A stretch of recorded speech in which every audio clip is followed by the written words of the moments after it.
வணக்கம். இன்றைக்கி LG 43 inch LED TV. Backlight complaint, backlight blue ஆயிடுச்சு. இப்போ வேறு பேக்லைட் மாற்றியாச்சு, புதுசு பழசு எல்லாத்தையும் மாற்றிட்டு பியூர் ஒயிட் ஆகிட்டு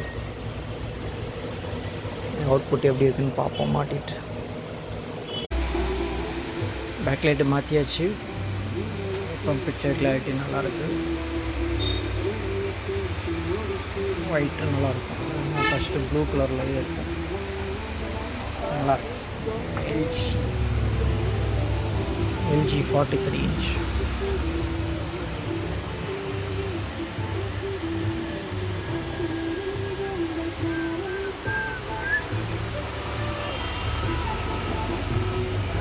உங்கள் டிவி எதுவும் சர்வீஸ் பார்க்கணுன்னா காண்டாக்ட் பண்ணுங்கள். தேங்க்யூ.